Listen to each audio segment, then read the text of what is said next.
খুলনার আইটি খাতকে আরও উন্নত করার জন্য নগরীর লবণচড়া এলাকায় রূপসা নদীর পার ঘেঁষে শুরু করা হয় হাইটেক পার্ক নির্মাণ প্রকল্প।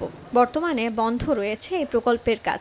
১৭০ কোটি টাকা ব্যয়ে ২০১৭ সালে এই হাইটেক পার্ক নির্মাণের উদ্যোগ নেয় তৎকালীন সরকার। চলতি বছরের ৩০ জুন প্রকল্পের মেয়াদ শেষ হলেও কাজ হয়েছে মাত্র ৩৩%। আওয়ামী লীগ সরকার পতনের পর থেকে লাপাত্তা ভারতীয় ঠিকাদারি প্রতিষ্ঠান LNT। প্রকল্পের আওতায় একটি ৭তলা ভবন, সিনেপ্লেক্স ও অভ্যন্তরীণ সড়ক সহ বিভিন্ন স্থাপনা নির্মাণ হবে। এতে বিভিন্ন সেক্টরে প্রায় ৩,০০০ মানুষের কর্মসংস্থান সৃষ্টি হওয়ার কথা ছিল। তবে পার্কের কাজ বন্ধ হওয়ায় ক্ষোভ প্রকাশ করেছেন স্থানীয়রা। এলাকার ছেলেমেয়েদের ভবিষ্যতের জন্য অনেক কিছু শিখতে পারবে, অনেক কিছু জানতে পারবে। আমাদের এলাকাটা প্রতিষ্ঠান চালু হবে, অনেক কর্মসংস্থান চালু হবে। হঠাৎ করে বন্ধ হয়েছে সরকার পরিবর্তনের কারণে হয়তোবা, কিন্তু এটা চালু হইলে আমাদের দেশ এবং এলাকার জন্য খুবই উন্নত হবে। এই কাজটা দ্রুত চালু হোক, আমরাও চাই দেশের এলাকার একটা ভালো একটা প্রতিষ্ঠান হবে এই জায়গা।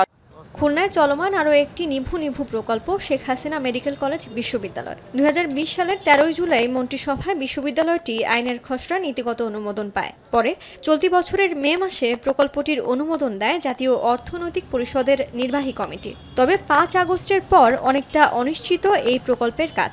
ক্ষুদ্র পরিসরে কার্যক্রম চললেও ক্যামেরার সামনে কথা বলতে নারাজ দায়িত্বরতরা। নগরীর লবণচড়া এলাকায় একটি জায়গা নির্ধারণ করা হলেও শুরু হয়নি কোনো কাজ। প্রকল্পটির ব্যয় ধরা হয় ১,৮৭৪ কোটি টাকা।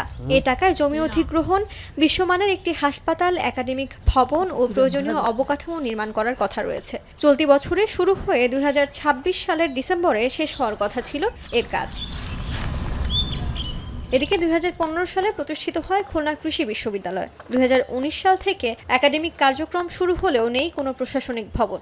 এখনও একনেকে অনুমোদনের অপেক্ষায় রয়েছে এই প্রকল্প। ভাড়া বাড়িতে নানা সমস্যার সম্মুখীন হতে হচ্ছে বিশ্ববিদ্যালয় কর্তৃপক্ষকে।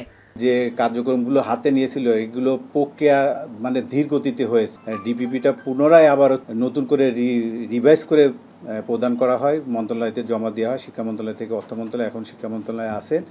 এই কারণে মূলত আমাদের শিক্ষা কার্যক্রমে ব্যাহত হচ্ছে যে আমরা স্থায়ী ক্যাম্পাসে যেতে আমাদের অসুবিধা হচ্ছে। বিগত সরকারের আমলে নেওয়া আরও একটি প্রকল্প খুলনার রূপসার ৮০০ মেগাওয়াট কম্বাইন্ড সাইকেল বিদ্যুৎ কেন্দ্র।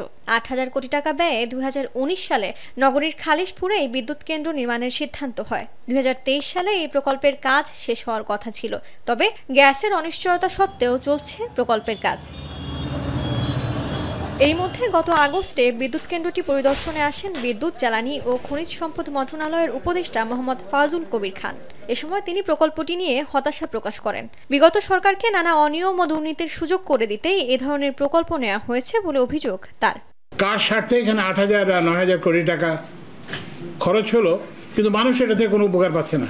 অনিয়মের মহোৎসব হয়েছে। আমরা চেষ্টা করতেছি যে এটাকে পার্শিয়ালি চালানো যায় কিনা, এটা আমরা পরীক্ষা করব। অর্থনীতিবিদদের মতে জনকল্যাণের জন্য হাতে নেওয়া চলমান প্রকল্পগুলোকে এগিয়ে নিতে হবে, তা না হলে অপচয় হবে রাষ্ট্রীয় অর্থের। কিছু কাজ এমন হয়ে গেছে যার থেকে কোনো বেনিফিট নেওয়া সম্ভব হয় না। দায়িত্বে যারা রয়েছেন এনাদেরকে এই জায়গাটা সরকারি মহলে উপস্থাপন করা যে টাকাটা অলরেডি আমাদের ব্যয় হয়ে গেছে, সেই টাকাটার মধ্যে পরবর্তীতে আর ন্যূনতম কত টাকা ব্যয় হলে এই ধরনের পরিকল্পনা মানুষের উপকারে আসতে পারে। এদিকে অপ্রয়োজনীয় প্রকল্পগুলো বাদ দিয়ে জনসাধারণের উপকারে আসে এমন প্রকল্পে জোর দেওয়ার দাবি সুজনের। কিছু কিছু জিনিস যেগুলো খুব চাহিদার সাথে সম্পর্কিত, সেই প্রকল্পগুলো যাতে চালু থাকে সে বিষয়ে যেমন সরকার একটা ব্যবস্থা নেবেন। আবার যেন অপ্রয়োজনীয় কোনো প্রকল্প যেন অর্থনৈতিক সুবিধার কারণে চালু করতে না পারেন, এদিকেও সরকারের ব্যবস্থা নেওয়া দরকার। এখন Khulna colour expert, George sap এবং মাইল্ড অন হ্যান্ডস টেকনোলজি সমৃদ্ধ অরিক্স ক্রিস্টাল ওয়াশ আপনার লন্ড্রি এক্সপার্ট।